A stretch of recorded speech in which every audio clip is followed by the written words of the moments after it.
Let's get started. First, I will give you a brief overview of mycorrhizal relationship with the plants, and then I will show you the special structures called arbuscules, which are really key in these relationships. So, plants involved in a mycorrhizal relationship are better able to withstand drought and other environmental stresses, such as root pathogenic attacks and even foliar diseases. And also, plant biomass is improved when there is a mycorrhizal relationship found with them. In other benefits, it includes improvement in the nutrient uptake from the soil, improved soil structure and carbon storage, and protectionism, as I discussed earlier, against invaders. With a little bit of background, let's move to different types of mycorrhizal fungi. Here in this figure, if you see, if I move clockwise, like on the top, we have Mycorrhiza, then Arbuscular Mycorrhizae, next is Orchid Mycorrhizae, then Ericoid Mycorrhizae, and the last one is Arbitoid Mycorrhizae. It is important to focus here the differences among these types and do not confuse different forms of mycorrhizae.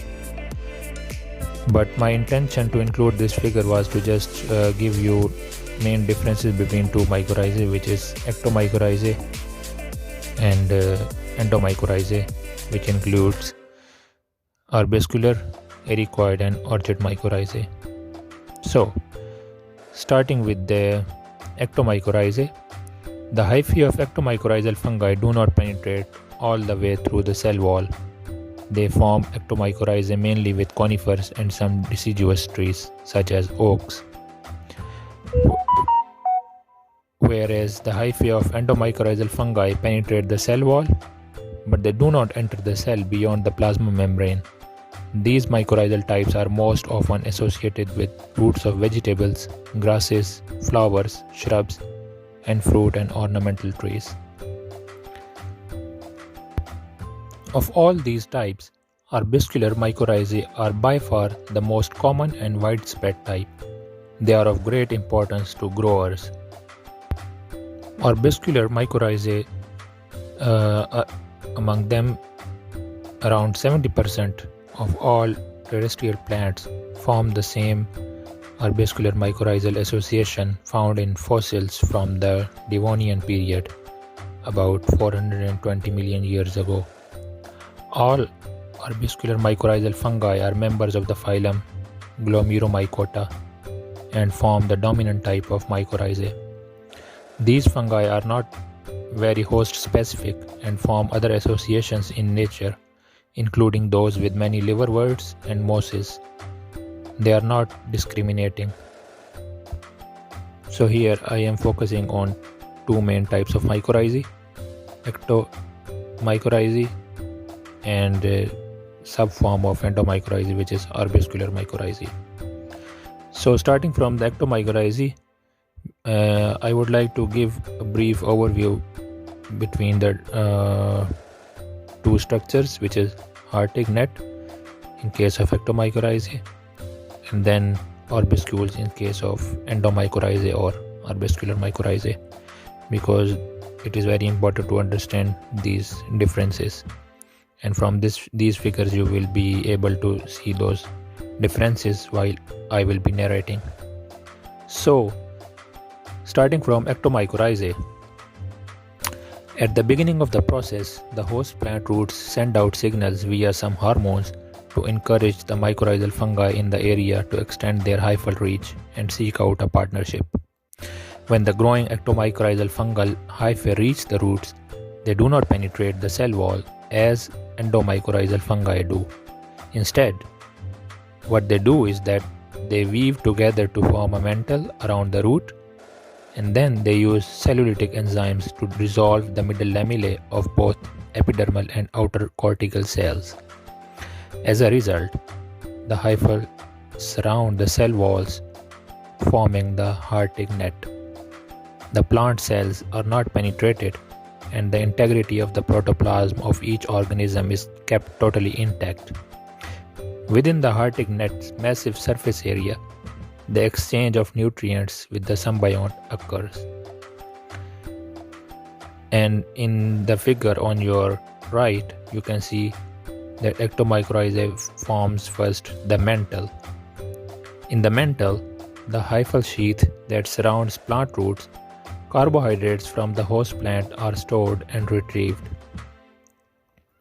The mantle formation slows or stops the development of root hair cells and forces the plant to rely more on the fungi to obtain its nutrients.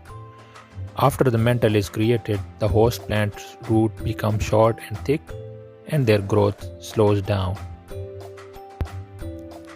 Alright, now we are done with ectomycorrhizae and its structures. Let's move towards the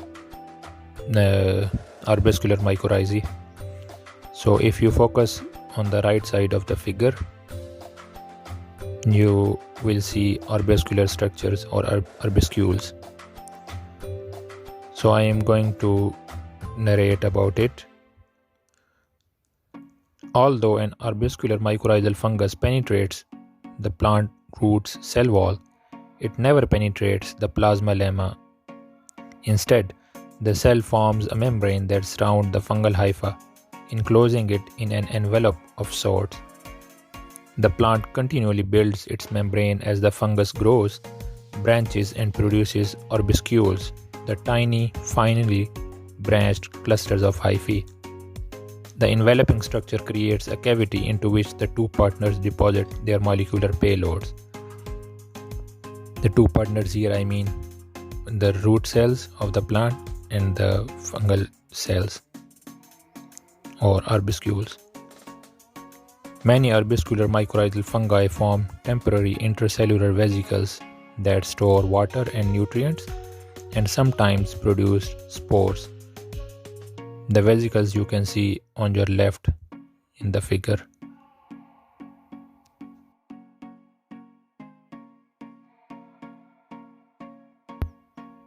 Alright, as we have seen in the last slide, fungus forms highly branched structures for nutrient exchange with the plant, which are known as arbuscules. So here in this figure, I have focused again to show you differences between vesicles and arbuscules. So arbuscules are the most characteristic structures formed intracellularly and probably having an absorptive function. Please keep the difference between arbuscule and vesicles. And now vesicles are terminal swellings of hyphae formed inter and intracellularly having a storage function. So vesicles are having a storage function, whereas arbuscules having an absorptive function. This is one of the key differences between these two structures. And now you can see that there is this older arbuscule and younger arbuscule. So this older arbuscule here represents that when the fungus enters to the cell, the first structure that is formed is the old one, and from this structure, when the fungus wants to penetrate more deep into the root, those structures will be known as young arbuscules.